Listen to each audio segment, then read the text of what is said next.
వేదికను అలంకరించినటువంటి ఉద్యమ సహచరులు, వేదిక ముందు ఆసీనులైనటువంటి ఉద్యమ సహచరులందరికీ నమస్కారం. మొదటగా మీ అందరికీ తెలంగాణ దశాబ్ది ఉత్సవ వేడుకల శుభాకాంక్షలు హృదయపూర్వకంగా నేను తెలియజేస్తా ఉన్నాను. ఈ వేదిక ద్వారా మనకు మనం మాత్రమే శుభాకాంక్షలు తెలుపుకోవడం కాకుండా మనకు స్ఫూర్తి ఇచ్చి మన వెంట నడిచి రాష్ట్ర ఆకాంక్షను సాకారం చేయడంలో మన వెంట నలిచినటువంటి 50 మంది తెలంగాణ ప్రజలకు కూడా ఈ సందర్భంగా నేను హృదయపూర్వక దశాబ్ది ఉత్సవ శుభాకాంక్షలు తెలియజేస్తా ఉన్నాను. సెటిల్ కావాలి వాళ్ళు వెళ్ళేందుకు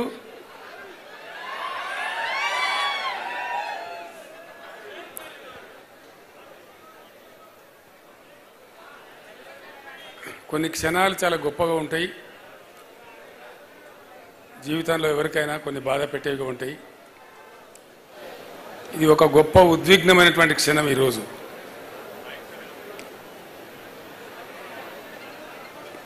(1999) అంతకు ముందు కాలంలో తెలంగాణ అనుభవించినటువంటి బాధ, సమాజమే ఒక భయంకరమైనటువంటి బాగా వస్తుంది కదా, మంచిగా ఉంది, వెనుకకి వినబడతలేదా?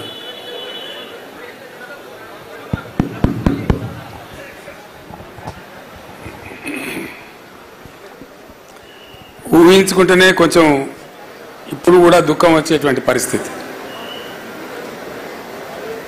యావత్తు తెలంగాణ, ఇంచుమించుగా మొత్తం తెలంగాణ వరుస కరువులకు, వలసలకు, కరెంటు కోతలకు, ఆత్మహత్యలకు, చేనేత కార్మికుల ఆకలి చావులకు ఒక భయంకరమైనటువంటి దృశ్యంగా చాలా చాలా బాధ కలిగించేటువంటి, భరించలేనటువంటి అమానుషమైనటువంటి ఒక పరిస్థితికి లోనైన తెలంగాణ.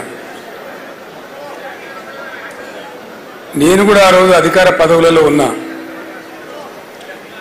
మంత్రిగా పనిచేసిన, ఎమ్మెల్యేగా పనిచేసిన, చాలా సుదీర్ఘకాలం పనిచేసినాం. ఇప్పుడు లేరు మిత్రులు, కానీ కొద్దిపాటి పిడికడి మందిగా ప్రభుత్వాలలో కొనసాగుతున్నటువంటి మిత్రులు, అనేక హోదాలలో పనిచేసిన వాళ్ళం చాలా సందర్భాలలో కలిసి మా దుఃఖాన్ని పంచుకుని బాధపడే, అసలు ఏం జరుగుతూ ఉంది, ఈ గడ్డ, ఈ ప్రాంతం గతి ఏమిటి, ఒక అగమ్య గోచరమైన పరిస్థితి, ఒక అసహాయ నిస్సహాయ స్థితి, ఏం జరుగుతుందో కూడా అర్థం కాదు. నేను ఎమ్మెల్యేగా ఉండే టైంలో మన తెలంగాణ ప్రాంతానికి సంబంధించినటువంటి ఒక 25-30 మంది శాసనసభ్యులతోని కనీసం ఒక 30 సార్లు సమావేశాలు పెట్టినాం. ఏం చేద్దాం, అసలు ఏం చేయాలా, ఏం జరగాల, మన గతి ఇంతేనా, మనకేం నిష్కృతి లేదా, ఎవరు కూడా చెప్పలేని పరిస్థితి. ఒక పరిహాసాస్పదంగా తెలంగాణ అంశం మారిన పరిస్థితి. ఆ రోజు కరెక్ట్గా సిచ్యువేషన్ ఏంటంటే, ఎవరో కొంతమంది కొన్ని సందర్భాలలో తమ చిల్లర రాజకీయ అవసరాల కోసం తెలంగాణ ఉద్యమాన్ని ప్రారంభించడం, దాన్ని 1 నెల, 2 నెలలు, 3 నెలలు, 4 నెలలు నడిపి కాడెత్తేయడం, వేరే వాళ్ళకంటే కూడా తెలంగాణ వాళ్ళు కూడా తెలంగాణను హాస్యాస్పదం చేసేటువంటి స్థితికి నెట్టివేసినారు. ఆ బాబు, ఆ ఫోటో ఉండి అమ్మా, తర్వాత తీసుకుందాం, పట్టుకోను, ఈ టైంలో కాదు కదా, ఆ ఫోటో అక్కడ పెట్టుకో, 4 ముచ్చట్లు మాట్లాడుకున్నాక పెట్టుకుందాం అదంతా. సో అట్లా ఎవ్వరు కూడా తెలంగాణ రాష్ట్రం వచ్చుడు కాదు, అసలు తెలంగాణ అంటే మాట్లాడుడే కష్టం. ప్రణయ భాస్కర్ అనే ఒక ఎమ్మెల్యే శాసనసభలో తెలంగాణ అంటే స్పీకర్, ఆనాడు ఉన్నటువంటి స్పీకర్, మీరు తెలంగాణ అనే పదమే మాట్లాడకూడదండి, వెనుకబడిన ప్రాంతం అని మాట్లాడండి అని తెలంగాణ అనకూడదు అని స్పీకర్ స్థానం నుంచి ఉత్తర్వులు జారీ చేసేటువంటి దుస్థితి. అంటే ఎక్కడికి పోయింది తెలంగాణ? చాలా భయంకరం ఊహించుకుంటే. తెలంగాణ అనవద్దు అని శాసనసభలో స్వయంగా సభాపతి గారు చెప్తారు. So where was Telangana? In very dangerous situation. Pranay Bhaskar, Vinay Bhaskar వాళ్ళ అన్న, నేను కరెక్ట్గానే చెప్పిన, మీరే కరెక్ట్గా వినలే. సో చాలా దుర్భరమైన పరిస్థితి. ఎక్కడన్నా ఏదైనా సందర్భంలో 10 మంది కూర్చున్న చోట తెలంగాణ ముచ్చట పడితే క్యా లగాయ భయ్, క్యా దుకాన్ లగాయ, అంత ఈజీగా అంత పేలవం అయిపోయింది తెలంగాణ. ఎటువంటి బాధలంటే ఆనాడు నా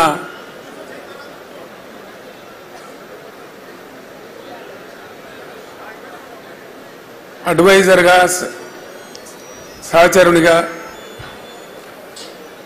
రాజీ లేని పోరాటం చేసినటువంటి మాన్యులు స్వర్గీయ జయశంకర్ గారు నాతో పాటు ఉండేది. అనుక్షణం ప్రతిక్షణం ఉండేది నాతో పాటు, అన్ని సందర్భాలలో ఉండేది. ఆయన ఎంత గొప్పవాడంటే చాలామంది జీవితంలో చాలా పనులు చేస్తారు, ఏదో ఒక స్టేజ్లో రాజీ పడిపోతారు. ఎందుకు పడతారో తెలియదు. కఠోరమైన సిద్ధాంతాలు నమ్మినటువంటి కొంతమంది పెద్దలు కూడా ఒక సందర్భం వచ్చేటప్పటికీ ఆ సిద్ధాంతాన్ని పక్కకు పెట్టి కూడా కొన్ని పనులు చేస్తారు. ప్రొఫెసర్ జయశంకర్ గారికి ఉన్న ఒక గొప్పతనం ఏంటంటే ఆయన ఆజన్మ తెలంగాణవాది, ఆజన్మ అన్కాంప్రమైజ్డ్ తెలంగాణ ఫైటర్, అన్డౌటెడ్లీ. ఎందుకంటే ఒక 14-15 ఏళ్ళు సుదీర్ఘంగా ఆయనతో పాటు నేను కలిసి పనిచేసిన కాబట్టి అనేక సందర్భాలలో, ప్రయాణంలో కావచ్చు, ప్రస్థానంలో కావచ్చు, చర్చలలో కావచ్చు, ఎంత గొప్పవాడు ఆయన అంటే ఈ టైంలో నేను ఆయన స్మరించుకోకుండా ఉండలేను. అట్లాంటి మనుషులు అరుదుగా ఉంటారు ప్రపంచంలో. ఎక్కడి నుంచి ప్రారంభమైంది సార్ మీ ప్రస్థానం అంటే, హైదరాబాద్ స్టేట్గా ఉన్నప్పుడు, అక్కడ ఆంధ్ర రాష్ట్రం ఉన్నప్పుడు నిజాం రాజు పెట్టినటువంటి పాఠశాలలు ఉండేవి మన దగ్గర. మల్టీపర్పస్ హై స్కూల్స్ కావచ్చు, మరొకటి కావచ్చు. మర్కజీ స్కూల్ అని ఒకటి ఉండేది వరంగల్ టౌన్లో. ఆ మర్కజీ స్కూల్లో ఆయన విద్యార్థిగా ఉండే టైంలో ఆంధ్ర ప్రాంతం నుంచి ఉన్నటువంటి ఆనాటి అయ్యదేవర కాళేశ్వరరావు వగైరా వగైరా వ్యక్తులు వచ్చి తెలంగాణ ప్రజలను మానసికంగా సిద్ధం చేయడానికి కొన్ని ప్రయత్నాలు చేసేవాళ్ళు. దానిలో భాగంగా ఆయన వచ్చి మీ తెలంగాణ భాష మొత్తం చెడిపోయింది, కులిపోయింది, మీ తెలంగాణ భాషలో బాగా ఉర్దూ ఉంటుంది, మీది స్వచ్ఛమైన తెలుగు కాదు అని ఒక హేళన చేసినట్టుగా మాట్లాడుతూ, మీరు సంస్కరించబడాలి, మిమ్మల్ని సంస్కరించడానికి మేము ఆంధ్ర ప్రాంతం నుంచి వస్తాం అంటే వీళ్ళు లేచి జై తెలంగాణ అని చెప్పి పిడికిలు బిగించి రాళ్ళు విసిరేస్తే మొట్టమొదటి లాఠీ చార్జ్ అక్కడ జరిగింది వరంగల్లో ఆ విద్యార్థుల మీద. అంతకుముందు కూడా ఖమ్మంలో కొంత జరిగింది, కానీ ఇది తెలంగాణ ఏర్పాటు అయిన తర్వాత ఖమ్మంలో జరిగింది. తెలంగాణ ఏర్పడక ముందు హైదరాబాద్ స్టేట్గా ఉన్నప్పుడు జరిగిన సంఘటన ఇది. అక్కడి నుంచి ఆయన ఏ రోజుకైనా సరే తెలంగాణ తన అస్తిత్వాన్ని కోల్పోకూడదు, తెలంగాణ తెలంగాణగానే ఉండాలి అని మనసులో పూర్తిగా బాగా సంకల్పం తీసుకొని ఆయన జీవితకాలం అంతా కూడా పనిచేసాడు. ఎట్లా చూస్తే అట్లా, ఆయనకి ఎంత చేతనైతే అట్లా. ఆనాడు ఉన్నటువంటి ముఖ్యమంత్రి బ్రహ్మానంద రెడ్డి గారు స్వయంగా పిలిచి బెదిరిస్తే కూడా నేను ఊసి చేస్తామంటే చేయండి సార్, మీ చేతిలో అధికారం ఉంది, నేను మాత్రం తెలంగాణ పందా వీడే ప్రశ్నే లేదు అని చెప్పి నిలబడ్డ దీశాలి. అట్లా ఇంక అనేక సందర్భాలు, అనేక బెదిరింపులు, అనేక ఇది. ఒక తీయటి అనుభవం ఏంటంటే వారితోని వారు ఎంత అన్కాంప్రమైజ్డ్, ఎంత రాజీ లేని పోరాట పంద ఉన్న వ్యక్తి అంటే, సరే జరిగింది, జరుగుతూ వచ్చింది, చరిత్ర అంతా జరిగింది, విలీనమైంది. విలీనం టైంలో సిటీ కాలేజ్ దగ్గర 7 విద్యార్థులను చంపేసినారు కాల్పులలో. అవన్నిటికీ సాక్షి ఆయన. తదనంతరం తెలంగాణ ఉద్యమం కోసం కూడా పరితపించిన వ్యక్తి. 69లో ఉద్యమం వచ్చింది, చాలా ఉవ్వెత్తున ఎగిసిపడ్డది. చాలామంది పెద్దలు పోరాటం చేసినారు, వాళ్ళని కూడా మనం సదా స్మరణీయులు. వాళ్ళు నా ముందు కూర్చున్నారు విజయసింహారెడ్డి గారు, నల్గొండ నాయకులు. వారి తండ్రి గారు బ్రహ్మాండమైనటువంటి కృష్ణారెడ్డి గారు ఆ రోజు పోరాటంలో అగ్రభాగంలో ఉన్నారు. నా పక్కన ఉన్న పోచారం శ్రీనివాసరెడ్డి గారు 69లో ఇక్కడ ఇంజనీరింగ్ కాలేజీ విద్యార్థిగా ఉంటూ పాలిటెక్నిక్ కాలేజీలో అనేక సార్లు లాఠీ దెబ్బలు తిని జైలుకు పోయినారు. ఇట్లా చాలామంది గురించి చాలామందికి తెలియదు. అనేకులు పనిచేసినారు, పని చేయలేదని ముచ్చట్లేదు. వారందరూ కూడా మనకు సదా స్మరణీయులు. వాళ్ళందరికీ మనం చేయెత్తి మొక్కాల్సిందే. ఉవ్వెత్తిన ఎగిసిపడ్డ ఆ ఉద్యమం కొద్దిగా పందా యొక్క లోపం వల్ల, వ్యూహ లోపం వల్ల అది ఘోరంగా విఫలమైపోయింది. విఫలమైన తర్వాత కూడా జయశంకర్ గారు తన పందా వీడలే. ఆయన రాస్తూనే ఉన్నాడు, సమీకరిస్తూనే ఉన్నాడు, ప్రతి సంవత్సరం బడ్జెట్లో అనాలిసిస్ చేస్తూనే ఉన్నాడు, తెలంగాణకు జరిగే అన్యాయాలను రికార్డు చేస్తూనే ఉన్నాడు. ఆ రోజుల్లో కంప్యూటర్ ఉండేది కాదు. కంప్యూటర్ వచ్చేదాకా, కంప్యూటర్ వచ్చిన తర్వాత కూడా ఆయన రికార్డు చేస్తూనే ఉన్నాడు. చేసి జరుగుతూ ఉండే. నేను అడిగిన ఒక రోజు, జయశంకర్ గారు 69లో ఘోరమైన వైఫల్యం వచ్చింది కదా, ఇంకో విచిత్రమైన విషయం మీకు గుర్తు చేయాలి నేను. ఇవి అవసరం, మనకు తెలియాల్సిన అవసరం ఉంది. మీరంతా ఈ స్టేజీ పైన కానీ కింద కానీ అతి ముఖ్యమైన నాయకులు ఉన్నారు కాబట్టి ఈ విషయం నేను మీతో పంచుకోవాలని అనుకుంటా ఉన్నా. 69 ఉద్యమంలో ప్రధానమైనటువంటి అంశం ముల్కీ రూల్స్, చాలా ప్రధానమైన అంశం. ఆనాడు ఉన్నటువంటి యువకులు, చదువుకుంటున్న విద్యార్థులు, ప్లస్ ఉద్యోగులుగా ఉన్నటువంటి వాళ్ళు, మన టీఎన్జిఓలు, వాళ్ళు కూడా బాగా హైలైట్ చేసి కొట్లాడిన విషయం ఏంటంటే ముల్కీ రూల్స్. మేము చదువుకుంటే ఏం లాభం, మా ఉద్యోగాలు మాకు వస్తలేవు కదా, తస్కరించబడుతున్నాయి కదా అనేదే మేజర్. నీళ్ళ విషయంలో అప్పుడు కాలాలు కొంచెం బాగుండేది, వర్షాలు బాగా కురిసేది. ఈ మన మన మన ఉద్యమ ప్రస్థానంలో జరిగిన ప్రస్తావన తక్కువ ఉండేది అప్పుడు, కానీ ప్రధానంగా ముల్కీ రూల్స్ మీదనే ఉండేది. ఒక విచిత్రమైనటువంటి పరిస్థితి ఏంటంటే, ముల్కీ రూల్స్ పేరిటనే అసలు అందులో పాల్గొన్న వాళ్ళు చెప్తే కళ్ళకు నీళ్ళు వస్తాయి మనకు. రాజ్భవన్ గేట్ ఎదురుగా ఒక సంఘటన, వాళ్ళు బుల్లెట్లు కొడతా ఉంటే వీళ్ళు రాళ్ళు కొడతా ఉన్నారు, చచ్చిపోతున్నారు. ఇంద్రవల్లిలో గిరిజనులు ఏ విధంగా కొట్లాడినరో, పోలీసు తూటా వస్తూ ఉంటే మరో 10 మంది ఉరుకుతా ఉన్నారు. తూటాకు ఎదురుగా తూటా వస్తుంది, నేను చస్తా అని తెలిసి కూడా. అంత ఆవేశపూరితంగా ఉద్యమం జరిగింది. చచ్చిపోయినారు, 8-9 మంది చచ్చిపోయినారు ఆ రైలు పట్టాల మీద పడి, రాజ్భవన్ ఎదురుగానే. అంత బాగా జరిగింది. సరే, ఉద్యమం సమసిపోయింది, తెలంగాణ రాలేదు. ఉద్యమ సందర్భంలో కొత్త పొటమరింపు. ఉద్యమం అయిపోయిన తర్వాత పివి నరసింహారావు గారిని ముఖ్యమంత్రి పెట్టినారు. పివి నరసింహారావు గారు ముఖ్యమంత్రిగా ఉన్నారు. ఆయన కూడా తెలంగాణ బిడ్డ. ఆయన 2 రాష్ట్రాలు కలవాలని ఉండే ఆయనకు పాపం విశాలాంధ్రలో ఏదో గొప్ప జరుగుతుందని ఆయన కూడా ఆశపడ్డాడు. కానీ మోసం జరిగింది, ఆయన మనసులో ఉంది. ముల్కీ రూల్స్కు సంబంధించిన అంశం పోరాటం నుంచి, ఉద్యమ రూపం నుంచి పోయి లీగల్ బ్యాటిల్గా మారి సుప్రీంకోర్టులో పెండింగ్లో ఉంది. కరెక్ట్గా 73లో పివి గారు ముఖ్యమంత్రిగా ఉండే టైంలో సుప్రీంకోర్టు తీర్పిచ్చింది తెలంగాణకు అనుకూలంగా. Mulki rules shall continue for Telangana అనగానే ఆంధ్రాలో జయాంధ్ర మూమెంట్ పెట్టింది. జయాంధ్ర ఉద్యమం పెట్టి చాలా ఘోరంగా జరిగింది. అది కూడా అక్కడ కూడా 60-70 మంది చనిపోయినారు పోలీస్ కాల్పులలో, వందలాది వేలాది మంది అరెస్టులు అయినారు. చాలా ఒక 5-6 నెలల పాటు బీభత్సంగా జరిగింది అది కూడా. మళ్ళీ ఢిల్లీ ఆ ఆంధ్ర ప్రాంతంలో జరిగిన ఉద్యమాన్ని మాత్రమే పరిగణలోకి తీసుకొని సుప్రీంకోర్టు తీర్పును కాలరాస్తూ రాజ్యాంగ సవరణ చేసింది. నేను ఎందుకు చెప్తున్నా ఈ అంశం ప్రధానంగా అంటే 69లో ఉద్యమం కూలిపోయి నిరాశకు గురైన తెలంగాణ ఇక లెవ్వలే. ఏ ముల్కీ రూల్స్ కోసమైతే రాజ్భవన్ గేట్ కాడ 8-9 మంది విద్యార్థులు చచ్చిపోయే పరిస్థితి వచ్చిందో, అంత ఆవేశపూరితంగా జరిగిందో, ఒక్క విద్యార్థి కాలేజీ లేడండి, యూనివర్సిటీ లేడు. నేను చిన్న పిల్లవాడిని 9వ తరగతిలో ఉన్నప్పుడు సిద్దిపేటలో బై ఎలక్షన్ వస్తే అప్పటి టీపీఎస్ అధ్యక్షుడు మదన్ మోహన్ గారు అక్కడ పోటీకి వచ్చారు.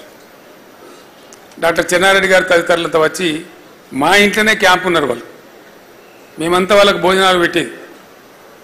పెద్దలు వస్తే మన ఇళ్ళలో జనరల్గా ఇంటి వాళ్ళతోనే వడ్డిస్తాం కదా, అట్లా వడ్డించండి, నా చేయితో వడ్డించండి. నేను చెన్నారెడ్డి గారికి, రాజారాం గారికి, రాజమల్లు గారికి, అంజయ్య గారికి, ఆనాటి చెన్నారెడ్డి గారి ఉద్యమ సహచరులు ఎందరైతే ఉండరో నేను వడ్డించిన వాళ్ళందరికీ. అట్లా జరిగింది. ఆ టైంలో ఉప ఎన్నికలు కూడా గెలిచినారు. ఇక్కడ నారం జనార్దన్ రావు గారు గెలిచినారు, సిద్దిపేటలో మదన్ మోహన్ గారు గెలిచినారు, చెన్నారెడ్డి గారి నాయకత్వంలో 14-11 ఎంపీలు గెలిచినారు. అయినా కూడా ఆనాడు ఉన్నటువంటి ఇందిరాగాంధీ కనికరించలేదు. కానీ మళ్ళీ అదే ఆంధ్ర ప్రాంతంలో ఉద్యమం వస్తే సుప్రీంకోర్టు తీర్పును కూడా కాలరాసి కర్కశంగా రాజ్యాంగ సవరణ చేసి ముల్కీ రూల్స్ను రద్దు చేసినారు. రద్దు చేస్తే కలిగిన బాధ ఏంటంటే ఉద్యమ స్వరూపాన్ని మనం ఒకసారి ఎనాలిసిస్ చేస్తే ఇక్కడ ఎవ్వడు కుయ్యమనిలే కుట్టుకుమనిలే, అంత నిస్తేజం అయిపోయింది తెలంగాణ. అసలు మాట్లాడిన లేడు. ఆనాడు ఆమోస్ గారు అని చెప్పి టీఎన్జీఓ నాయకుడు ఉండేవాడు, టీఎన్జీఓ అధ్యక్షుడు. ఆయనను కూడా చాలా భయంకరంగా వేధించినారు. పీడీ యాక్ట్ పెట్టినారు, ఉద్యోగం తీసేసినారు, ఎక్స్పెల్ చేసినారు, నెలల తరబడి జైల్లో పెట్టినారు. కానీ ఆయన రాజీ పడలే. ఆమోస్ గారు కూడా, ఆయన కూడా గొప్ప పోరాట యోధుడు. టీఎన్జీఓలు నిజంగా చాలా గొప్పవాళ్ళు. ఎందుకోసం అంటే టీఎన్జీఓకు చాలామందికి తెలియదు ఈ విషయం. బ్యాచిలర్ క్వార్టర్స్ ఉంటారు కదా మొజాంజాయి మార్కెట్లో, ఆ బ్యాచిలర్ క్వార్టర్స్ కట్టింది ఎవరంటే నిజాం రాజు. ఆ రోజు టీఎన్జీఓలు పోయి అడిగితే నిజాం రాజు ఒక ఆఫీస్ కేటాయించినాడు. ఎక్కడ? Bachelor quarters. ఇప్పుడు కూడా ఉంది ఆ ఆఫీస్ టీఎన్జీఓలకు. గాంధీ భవన్ పక్కన ఉండే ఆఫీస్ అని అనుకుంటారు చాలామంది తెలియక. ఈవెన్ నౌ టీఎన్జీఓలకు ఆ కార్యాలయం ఉంది. సో ఆనాటి ఎవరే వాళ్ళకు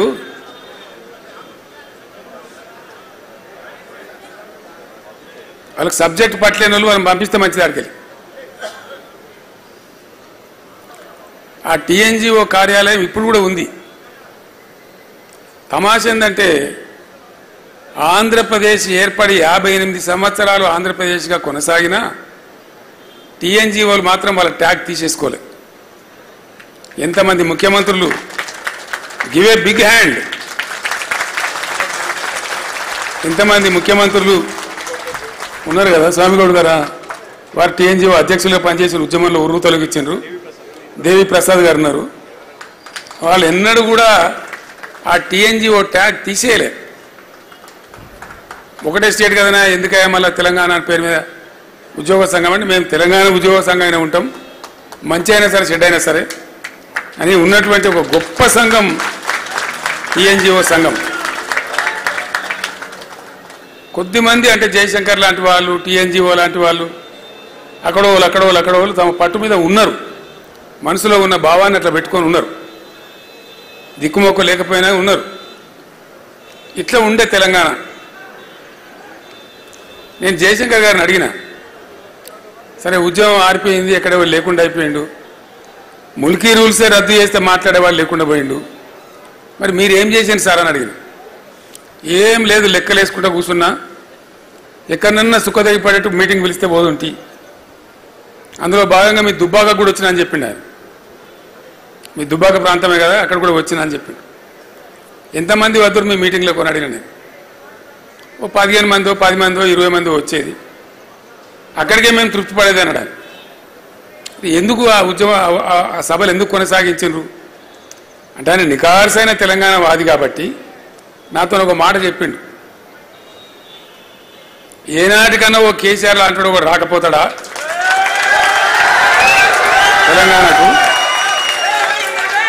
వచ్చే నాటికి ఎవడన్నా ఒకడు వస్తే తాలూకాకు 10 మందో 15 మందో రెడీగా ఉండాలి తెలంగాణ వాదులు అనే దాంతో మేము కొనసాగించినాము. ఆ సోయి మిగిలింటే చాలు అనుకొని ఆ తిప్పల పడ్డాము అని చెప్పిండు ఆయన. అంటే నికార్సైన తెలంగాణ వాదులు, నిజమైన తెలంగాణ వాదులు అవి అట్లా పనిచేసిండ్రు, అట్లా ఉన్నారు. పాపం ఆశ లేదు, ఆదరించే వాళ్ళు లేడు, అన్నం పెట్టేవాళ్ళు లేడు, కార్లు లేవు, బ్యాండ్లు లేవు, మేళాలు లేవు, ఏం లేదు. వ్యక్తులుగా ఉన్నా కూడా వాళ్ళ పట్టుదల అంత గొప్పగా ఉండి పనిచేసిండ్రు. సో వారితో పాటు కొంతమంది సహచరులు ఎప్పటికప్పుడు షేర్ చేసుకునే వాళ్ళు ఉన్నారు. నిజానికి నేను ఉద్యమం ప్రారంభించేదాకా జయశంకర్ అనే ఒక వ్యక్తి ఉండని నాకు కూడా తెలియదు. I never knew.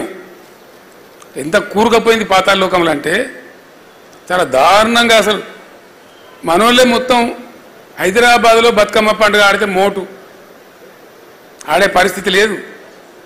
తెలంగాణ బిడ్డలే కానీ బతుకమ్మ ఆడితే ఏమనుకుంటారో ఏందో అనే పరిస్థితి హైదరాబాద్లో.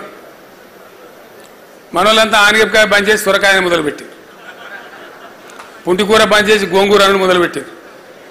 అంటే మన మాతృభాషను, మన స్వతహాగా మనం పుట్టినప్పటి నుంచి ఉన్నటువంటి భాషను కూడా మాట్లాడితే మొరటేమో ఏమని అనుకుంటారేమో అనే స్థాయికి నెట్టివేయబడ్డ తెలంగాణ ఘోరాతి ఘోరం. నేను జయశంకర్ గారు ఒకరోజు ఉద్యమంలో తిరుగుతా ఉన్నాం. ఆ పై ప్రాంతానికి పోయినాము, ఆదిలాబాదో బహుశా ఏ ప్రాంతానికి పోయినామో. తిరిగి హైదరాబాద్ వస్తూ ఉన్నాం. వస్తూ ఉంటే పైనుంచి కోరుట్ల, జగిత్యాల నుంచి ఆ సిరిసిల్ల మీదుగా వస్తూ ఉన్నాం. సిరిసిల్ల పట్టణంలో రాత్రి మేము 11:45 అవుతా ఉంది. కారు హెడ్ లైట్లలో కనపడుతున్నాయి, గోడల మీద నినాదాలు. విపరీతంగా 10ల సంఖ్యలో చచ్చిపోతారు. దుబ్బాకలో, పోచంపల్లిలో, సిరిసిల్లలో, ఇంకా అనేక చేనేత ప్రాంతాలలో డజన్ మంది చచ్చిపోడు, 6 చచ్చిపోడు, 7 చచ్చిపోడు ఒకటే రోజు. అక్కడ ఉన్న కలెక్టర్ గారు జనార్దన్ రెడ్డి గారు అని ఉండే పాపం, జాయింట్ కలెక్టర్, ఆయన గోడల మీద రాయించిండు రాతలు. ఏమి రాయించిందంటే ఆత్మహత్యలు, సావులు సమస్యకు పరిష్కారం కావు, మీరు చావకండి. అప్పటికి 60 ఏళ్ళు 65 ఏళ్ళు స్వతంత్రం వచ్చి దేశానికి. నేను జయశంకర్ గారితో 60 ఏళ్ళ స్వతంత్ర దేశంలో ఏమో గీ నినాదాలు మనం గొడవల మీద చూసేది. ప్రపంచం ఎటుపోతుంది, మనం ఎటుపోతున్నాం, మనం బతికేంది సార్ ఈ తెలంగాణ అంటే. ఇక అయితే నీతో కావాలని ఆ కేసీఆర్ను దండాడాలి, ఇవ్వకుండా నువ్వు గట్టిగా మొండి ఉన్నావు, నువ్వే కొసదాకా నిలబడాలి, ఏం చేస్తావో చేయాలి అని. అంటే అట్లాంటి సందర్భాలు. తెలంగాణ అంటే అంత చులకన భావం, ఏహ్య భావం. తెలంగాణలో ఉండే శాసనసభ్యులకు ఓనోను కొంత మనసులో ఉన్నా ఏం చేయగలుగుతాం, మనం ఏం చేయలేం కదా. నేను మీటింగ్లో పెట్టినప్పుడల్లా ప్రతివాడు అన్నా మన ఉద్యోగాలు పోతే తప్ప మన తెలంగాణలో మనం నమ్మరు, ఇది అయ్యేది కాదు పోయేది కాదు, వృధా ప్రయాస అనే ఒక నిర్లిప్తత, నిరాశ, అసహాయ పరిస్థితి ఎల్లడలు కనపడేది. ఈ నిర్లిప్తత ఎంత పెరుగుతూ పోయిందో తెలంగాణ పరిస్థితులు కూడా, సామాజిక పరిస్థితులు కూడా అంత దారుణంగా దిగజారుతూ పోయినాయి. బతుకమ్మ అని ఒక సినిమా తీద్దామని మనం ప్రయత్నం చేసినాం. నేనంతా రాసిపెట్టినట్టు కథ, కానీ మన తెలంగాణలో దుర్మార్గులు ఎక్కువ కదా. వాడు దండన పోయి రిజిస్ట్రేషన్ చేసి వాడు మొదలుపెట్టింది దుకాణం. వాడు ఏం తీయలేదు, సన్నాసాలు ఏం లేదు. యాక్చువల్లీ పోతుగల్ అని ఒక ఊరు ఉంటుందండి. ఆ పోతుగల్ ఊరు పక్కనే ఇంకో ఊరు ఉంటుంది. ఆ ఊరికి మా అక్కనిచ్చినాం. గూడూరు అనే ఊరు ఉంటుంది. మా సిస్టర్ని ఇచ్చినాం. మా ఊర్లో పాఠశాల లేకుండే. ఎంత గొప్పగా ఉండే తెలంగాణ అంటే, నేను ప్రైమరీ స్కూల్ చదువుకున్న టైంలో మా ఊళ్ళో సర్కారు స్కూలే లేదు. నన్ను మా నాయన ఊరికి పంపించింది. అక్కడ కూడా భట్రాజు బల్లే చదువుకున్నాను నేను. తవ్వలు, మానకలు, అడ్డలు, ఈసాలు, పరకలు, బొట్లు, నా చదువు అక్కడి నుంచి ప్రారంభమైంది. పెద్ద బాల శిక్ష బాబత్ చదువు. అక్కడ అప్పర్ మానేరు నుంచి వచ్చే కెనాల్ ఏదైతే ఉంటుందో దాన్ని నేను ఈత కొట్టేది. నేను స్వయంగా దాన్ని ఈత కొట్టేది నా దోస్తులతో కలిసి. ఆ పోతుగల్ అనే ఊర్లో చూస్తుండగానే బ్రహ్మాండంగా అద్భుతమైనటువంటి రైస్ మిల్స్ వచ్చినాయి. చాలా ఒకరికి పోటీ ఒకరు దాదాపు ఒక 15-20 రైస్ మిల్స్ వచ్చినాయి పెద్దవి. అది ఇంచుమించు ఒక వ్యాపార కేంద్రంగా, ఒక వడ్ల కొనుగోలు కేంద్రంగా మారింది. నా కళ్ళ ముందు నేను సాక్షి ఉంది. ఎట్టెట్ల తెలంగాణలో పరిస్థితులు దిగజారుతున్నాయో ఒక్కటంటే ఒకటి కూడా లేకుండా ఆ రైస్ మిల్ అన్నీ మాయమైపోయినాయి. గొప్ప సీన్ ఉండే బతుకమ్మ సినిమా కోసం ఏ విధంగా పరిస్థితి దిగజారిన తెలంగాణలో అనేదానికి అప్పర్ మానేరు కాలువ పారినప్పుడు ఎట్లా పెరిగింది, ఆ కాలువ బంద్ అవుతూ ఉంటే ఎండిపోతూ ఉంటే ఎట్లా పోయింది తెలంగాణ అనే దానికి సజీవ సాక్ష్యంగా అది నా కళ్ళ ముందు నేను సాక్షిగా ఉన్నటువంటి ఘట్టం. ఇట్లా అనేక చోట్ల ఇక చెప్పుకుంటూ పోతే రేపు గీయాల దాకా చెప్పిన ఉడవది. అందరు బాధితులే. బంజారాహిల్స్లో అప్పుడు మన కార్యాలయం ఉండే. కూర్చొని ఉన్నాం మధ్యాహ్నం పూట. మహబూబ్నగర్ జిల్లా నుంచి ఒక 30-40 మంది రైతులు వచ్చారు. వాళ్ళు లోపలికి చెప్పాను, సార్ మహబూబ్నగర్ జిల్లా వాళ్ళు వచ్చారు కలుస్తారట. సరే రమ్మని హాల్లోకి పోయి, నేను హాల్లోకి పోయి మంది ఎక్కున్నాను వాళ్ళని పిలుచుకొని ఛాయ్కి దాపి కూర్చొని ఏం సంగతి అంతా బాగున్నారా అంటే, ఇక ఏం బాగున్నాం సార్, బతకలేక హైదరాబాద్కి వచ్చినాం. ఏం చేస్తారు హైదరాబాద్లో? ఛాయ్ అడ్డకూలి సరిగా ఏ పని దొరికితే ఆ పని, ఈ పని ఏం లేదు, అడ్డా మీద పోయి కూర్చుంటాము, ఏది దొరుకుతుంది అది అని వాళ్ళు ఏం చెప్పారు. ఇగో ఈయననే మా భూస్వామి సార్, ఈయననే మా రెడ్డి, ఆ జిల్లాలో మాట్లాడతారు అట్లా. ఈయననే మా రెడ్డి సార్, మా గీనే భూములు మేము పనిచేసేది, ఈయనకు 60 ఎకరాల భూమి ఉన్నది, బతకలేక ఈయన కూడా మాతో వచ్చిందని చెప్పి. మరి ఏం చేస్తున్నా, ఆయన కూడా కూలి పని చేస్తున్నట్టే లేదు సారిగా మా పటేల్ అని మేము ఇజ్జత్కు మొకద్దామని పెట్టుకున్నాము. మాకు ఇచ్చే కూలీ లెక్కలు అతను పెద్ద మనిషిలాగా పెట్టుకున్నాము. మా కళ్ళ ముందే ఆయన కూలి చేయడం ఇష్టం లేక అని కళ్ళకు నీళ్ళు తీసుకొని చెప్పారు వాళ్ళు. ఇటువంటి ఎన్నో రకాల బాధలు. మొత్తం పాలమూరు జిల్లా బొంబాయి బస్సుల కాలవాలం కావడం ఒక హృదయ విదారకమైనటువంటి దృశ్యం. కానీ దురదృష్టం ఏంటంటే ఆనాడు ఉన్నటువంటి తెలంగాణలో ఉన్నటువంటి కాంగ్రెస్ నాయకులు కానీ టీడీపీ నాయకులు కానీ కేవలం రాజకీయాలు, వాళ్ళ పదవులు వాళ్ళ కోసం చూసుకున్నారు తప్ప ఒక్కడు కూడా గట్టిగా స్పందించి తెలంగాణ కోసం మాట్లాడాలి. కనీసం వాళ్ళ జిల్లాకు జరిగే నమ్మలేరు. మీకు కూడా చాలామందికి తెలియదు ఈ విషయం. ఇక్కడ జలసాధన మనం ఎప్పుడూ చేసినాం, మీరు మర్చిపోయినారు. బచావత్ ట్రిబ్యునల్ అని ఒక ట్రిబ్యునల్ ఉంటుంది. 1974లో వాళ్ళు 2 నదుల నీళ్లు కేటాయించినారు, గోదావరి, కృష్ణా నది నీళ్లు కేటాయించేటప్పుడు ఆయన కామెంట్ రాసిండు ఆ బచావత్ జడ్జి గారు. బచావత్ అంటే ఆయన సుప్రీంకోర్టు రిటైర్డ్ జడ్జి, న్యాయమైన మనిషి. ఆ రోజుల్లో చాలా న్యాయమైన మనుషులు ఉంటుంది.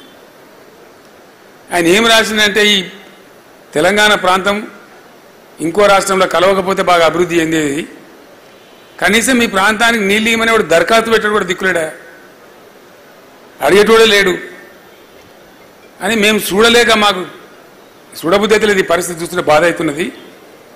ఈ కరువు జిల్లా, ఇది కరువు ఎక్కువ ఉన్నది కాబట్టి ఈ మహబూబ్ నగర్ జిల్లాకు ఒక 17 టీఎంసీలు కేటాయిస్తున్నాము. దీనికి వంకలు, కుంటి సాగులు పెట్టి ప్రభుత్వాలు ఎగ్గొట్టద్దు, ఖచ్చితంగా ఈయన్నే కట్టాలి, ఈ జిల్లానే కట్టాలి ప్రాజెక్ట్ అని కండిషన్ పెట్టి జూరాల ప్రాజెక్టుకు ఒక 17 టీఎంసీలు కేటాయించాడు. దాన్ని ముట్టినోడు లేడు, పట్టినోడు లేడు, అడిగినోడు కూడా లేడు. ఇక తెలంగాణలో ముఖ్యమంత్రులు కానీయగానే పోదురు. అయితే 6 నెలలకే దుకాణం పెట్టి ఏడాదికి దించేసాడు. దానికి పివి సాబును కూడా అట్లే దించేసారు, అందరిని దించేశారు. ఆయనోళ్ళే 3, చెన్నారెడ్డి, అంజయ్య, పివి నరసింహారావు గారు. వాళ్ళని కూడా బతకనీయలే, ఏదో సాకు పెట్ట దించేయ. చివరికి అంజయ్య గారు ముఖ్యమంత్రి అయిన టైంలో ఆయనకు మనసులో ఉన్న ప్రేమకమాన పోయి అందరికి అధికారులకు చెప్పి జూరాలకు ఫౌండేషన్ వేసిండు ఆయన. ఇక తర్వాత కట్టిండ్రు. కడితే ఏమైందంటే అది సీ అండ్ ఎంజాయ్ అంతే, నీళ్ళు వస్తాయి పోతాయి. కర్ణాటకది కొంత భూమి మునిగింది, వాటి నిండా నింపునే నీళ్లు, ఇక కాలువ దవ్వరు, నీళ్ళు వారాయి. ఏం లేదు. గులాబీ జెండా ఎగిరేదాకా కూడా జూరాల పరిస్థితి అదే, అట్లే ఉండే. ఉన్న ఆర్డీఎస్ కాలువను నాశనం పట్టించిండ్రు. 85,000 ఎకరాలకు ఉన్నటువంటిది మొత్తం 10,000 ఎకరాలకు వచ్చింది. జూరాలనేమో జస్ట్ సీఎండ్ ఎంజాయ్, నీళ్ళు వస్తూ ఉంటాయి పోతూ ఉంటాయి, ఏం లేదు మనకి. పట్టిదే పిక్నిక్ పోయినట్టు మన దానిలో ఉంటుంది, కానీ మనది కాని ప్రాజెక్ట్ అది. అప్పుడు నేను చాలా భయంకరంగా దాడి పెట్టి పాలమూరు సభలో గర్జిస్తే అప్పుడు మోకాళ్ళ మీద ఊరికి అప్పుడున్న ప్రభుత్వం కర్ణాటకకు డబ్బులు చెల్లించి అప్పటి నుంచి జూరాలను నింపడం, కాలువ కింద సాఫ్ చేయడం అనేది స్టార్ట్ అయింది. ఆర్డీఎస్ కూడా అప్పటిదాకా అడిగిన వాళ్ళు లేడు, పడుచుకున్న వాళ్ళు లేడు, మాట్లాడిన తెలంగాణలో. మరి ఆ జిల్లా నుంచి ఎమ్మెల్యేలు లేరా, ఎంపీలు లేరా, మంత్రులు లేరా అంటే ఉన్నారు, కానీ బానిసలు, కట్టు బానిసలు, నోరు తెరిచే ధైర్యం లేదు. ఆర్డీఎస్ కూడా జూరాల లింక్ కెనాల్ని పెట్టి దాని దుకాణం మొదలుపెట్టినారు. ఇట్లా అనేక అనుభవాలు. నేను చేసిన ఆర్డీఎస్ పాదయాత్ర తర్వాత కొన్ని ఫలితాలు. హాలియాటు కోదాడ పాదయాత్ర చేస్తే లెఫ్ట్ కెనాల్ మీద, నాగార్జున సార్ లెఫ్ట్ కెనాల్ మీద కొంత రిలీఫ్, అప్పుడు విజయసింహారెడ్డి గారి నాయకత్వం వహించండి దానికి. అప్పుడంతా కూడా అక్కడ కుడి కాలువకు ఫ్రీ, ఎడమ కాలువకేమో కరెంటు ఛార్జీలు. నల్లగొండ సభలో గర్జించిన నేను, సమైక్య రాష్ట్రంలో సమగ్రాభివృద్ధి అంటే ఇదేనా? ఒకటే ప్రాజెక్టుకు ఉండే ఒక కాలువకు ఒక రీతి, ఇంకో కాలువకు ఇంకో నీతా? ఇంకెందుకు ఉండాలి తెలంగాణ ఆంధ్రప్రదేశ్లో మాట్లాడితే అప్పుడు తెల్లారి మంత్రి వచ్చి మిర్యాలగూడలో మీటింగ్ పెట్టి, లేదు లేదు రేపటి నుంచిగా ఇది కూడా మేమే కడతాం, బిల్లులు గవర్నమెంటే కడతామని చెప్పారు. అంటే తెలంగాణలో నాయకులు లేరా, ఎమ్మెల్యే లేరా అంటే ఉన్నారు. అందుకే నేను తిట్టేది కదా అప్పుడు, దద్దమ్మలు, శాతగాని వాళ్ళు, సవటలని. నేను వట్టి కాదు, అయినా నేను కారుకూతలు గుయ్యలేదు, చేతగాని వాళ్ళని తిట్టేది. ఇంకా 3 మాటలు నేను మాట్లాడలేదు. దానికే కేసీఆర్ భాష నా మీద బదనాం కూడా పెట్టేది. సరే దాన్ని నేను తిప్పి కూడా కొట్టేది. అంటే అంత కూరుకపోయి అంత పాతాళంలో అయ్యకు కాకుండా, అవని కాకుండా, ఎవరికి కాకుండా ఉన్న తెలంగాణ చాలా భయంకరం, దిక్కుదోసని స్థితి. 5గురం కలిసి తెలంగాణ గురించి మాట్లాడదాం కూర్చుందామనంటే ఏం దుకాణం పెట్టినా తేవా అనుకుంటా ఓవుడు. ఇక తెలంగాణకు ఒక పత్రిక లేదు, ఒక టీవీ లేదు. ఇక వాళ్ళు రాసిందే రాత, గీసిందే గీత, అదే వార్త. అంత అయోమయ స్థితి. అప్పుడున్న ముఖ్యమంత్రి ఆయన అప్పుడే గెలిచిండు, 29 మంది ఎంపీలు, ఆయన ఎన్డీఏ కన్వీనర్. 20 ఏళ్ళు నేనే అధికారం ఉంటానని ప్రకటిస్తున్నాడు. ఆ టైంలో నేను మొదలుపెట్టాలి ఉద్యమం. ఇవాడు రాడు, ఇవాడు మాట్లాడాడు, ఇక్కడ ఇవాడు దిక్కులేడు. అవతల 5 సంవత్సరాలు నెట్ అధికారంలో ఉండే పవర్ఫుల్ ఉన్నటువంటి కేంద్రం కూడా తన చేతిలో పెట్టుకున్న ముఖ్యమంత్రి. ఏం తెలంగాణ అయితే గిల్లి పడేస్తాం ఆయన లెవెల్లో ఉన్నటువంటి ముచ్చట. ఆ సందర్భంలో చాలామంది మిత్రులకు తెలియదు, అప్పటి ప్రభుత్వం వ్యవసాయ విద్యుత్ శక్తి ఛార్జీలు పెంచి 3 సంవత్సరాలు వరుసగా 15% పెరుగుతుందని ప్రకటిస్తే బాలమల్లి నా మిత్రుడు ఉన్నాడు. ఆ బాలమల్లిడా ఆడున్నాడు. ఆయనకు ఈ బాలమల్లి సిద్దిపేట కౌన్సిలర్గా ఉండే, తర్వాత పెద్ద నాయకుడు అండి, అది వేరే సంగతి. సిద్దిపేట మున్సిపల్ కౌన్సిలర్ ఉండే, నేను డిప్యూటీ స్పీకర్గా ఉన్నా. ఆ రోజు అంతా విజిటర్లు వస్తే పంపించినాం. చివరికి మేము ఇద్దరమే మిగిలితే ఇద్దరం పోయి లోపల డైనింగ్ హాల్ కాడ అన్నం తిని నేను చేయి తుడుచుకుంటూ హాల్లోకి వస్తున్నా. అప్పుడు ఇన్ని టీవీలు లేవు, ఒకే ఒక టీవీ ఉండే, తేజ టీవీ ఛానల్ ఉండే. అప్పుడు వాడు రోజుకు 4 మాటల వార్తలు చదివేది అంతే. నేను వచ్చేటప్పుడు వాడు ఏం చదువుతున్నాడంటే మధ్యాహ్నం వార్తలు చదువుతున్నాడు. దానిలో ఆ వార్తలు నేను ఏం చూసినంటే, ఇట్లా విద్యుత్ శక్తి ఛార్జీలు ఈ విధంగా పెంచినారు వ్యవసాయానికి, ఇక ఆకాశం అంత ఎత్తి పెరిగిపోయింది. పెంచినరు, పెంచిన తర్వాత ఇక ముఖ్యమంత్రి గారు విజయవాడ వెళ్ళిపోయినని వచ్చింది. నేను ఒక 2-3 విలేకరులకు ఫోన్ చేశాను. ఏమిరా బాకి ఇట్లా వార్త వచ్చింది నిజమేనంటే, నిజమే సార్, ఆ విలేకరుల సమావేశంలో నేను కూడా ఉన్నా. ఇక నేను ఎవరిని కన్సల్ట్ చేయలేదు, అది భగవంతుని ఆజ్ఞనో మరి ఏందో తెలియదా గడియేందో. ఎవరిని అంటే ఏమన్నా నాకు ఇంపల్స్ కోపం వచ్చింది. ఏమైతే అయితే ఇక సచ్చిందో అన్నాడు, బతికిందో అన్నాడు, జో హోతా హోతా దేఖలేంగి అని చెప్పి బాలమల్లు నేను వచ్చిన టేబుల్ మీద కూర్చొని బాలమల్లు లెటర్ ప్యాడ్ తీసుకొని చెప్పిన, బాలమాలు తీసుకున్నాను. నేను డిక్టేషన్ చేసిన ఉత్తరం రాసినాం ముఖ్యమంత్రికి, సంతకం పెట్టినాం, టైప్ కూడా చేయలే, మ్యాన్స్క్రిప్టే చేతితో రాసిన ఉత్తరాన్ని ఒక 50 కాపీలు చేసి పేపర్లకు పంపించేసి చెప్పాను. దానిలో నేను స్పష్టంగా ఒక మాట చెప్పాను. ఈ విద్యుత్ శక్తి ఛార్జీల పెంపుదల గురించి గతంలో క్యాబినెట్లోనే నేను గొడవపడ్డా, అప్పుడేదో కొంత రాజీ పడ్డాం. కానీ ఇప్పుడు ఇలా పెంచిన విద్యుత్ శక్తి ఛార్జీలతో జరిగేది ఏంటంటే ఇక తెలంగాణ రైతు వ్యవసాయం చేయలేడు. ఇక మేము ప్రజాప్రతినిధులుగా ఉండి, ఎమ్మెల్యేలుగా ఉండి, డిప్యూటీ స్పీకర్ ఉండి, ఇవన్నీ ఉండి మా కళ్ళ ముందరనే మా రైతులు ఇట్లా బొండిగా మెడలు విసికేస్తూ ఉంటే మేము మౌనం పాటిస్తే మా జీవితాలకు అర్థం లేదు, వేస్ట్ మేము బతికి కూడా. కాబట్టి మీరు విద్యుత్ శక్తి ఛార్జీలు వాపసు తీసుకోండి, లేకపోతే సమైక్య రాష్ట్రంలో మా రైతులకు న్యాయం జరుగుతుంది అనే ముచ్చట వట్టిదైపోతుంది. ఇక తెలంగాణ రాష్ట్రం ఏర్పడితేనే తెలంగాణ రైతులకు లాభం జరుగుతుందని భావించి నేను తెలంగాణ రాష్ట్రం కోసం ఉద్యమం చేయవలసి వస్తుంది అని చెప్పి నేను లెటర్ రాస్తాను. సరే, తెల్లారి పేపర్లో వచ్చింది, అంత జరిగిపోయింది. దాని తర్వాత కొంతమంది తెలంగాణ వాదులు నా దగ్గరకు వచ్చింది. నేను లోపల కూర్చున్న ఛాంబర్లో చిట్టి పంపించారు నాకు. ఆ చిట్టి మీద ఏముందంటే 69 ఉద్యమకారులు అని ఉన్నది, పేర్లు రాయాలి వాళ్ళ పాపం. సరిగా నేను లోపల పిలుచుకున్నా, ఒక 5గురు వచ్చారు. వాళ్ళకి ఛాయ్ గిట్ట దాకా మాట్లాడినా. మీరు ఇంతమంది ఉన్నారా, ఇంకున్నారా అంటే ఉన్నాం సార్, ఇంకో 20 మంది దాకా ఉన్నాం. అంతే, తెలంగాణ అంటే ఇంకెక్క లేదు, ఓ 20 మంది ఉన్నాం, కలిసి మాట్లాడదాం సార్ అంటే మీరు రేపు రండి, భోజనానికి రండి. వట్టిగా జై తెలంగాణ అంటే తెలంగాణ రాదా బాబు, దానికి వ్యూహము పంద చాలా తెలివి కావాలి. అసలు తెలంగాణ రాష్ట్రం ఈ దేశంలో ఎట్లా ఏర్పడుతుందనే కనీస అవగాహన ఉండాలి మనకు. కాబట్టి రేపు వస్తే మంచిగా విస్తారంగా మాట్లాడదాం, మీరు లంచ్కే రండి అని చెప్పి 50 మందికి అన్నం ప్రిపేర్ చేసాం. వాళ్ళు 25-30 మంది వచ్చారు. అందరం తిన్నాం, హాల్లో కూర్చున్నాం.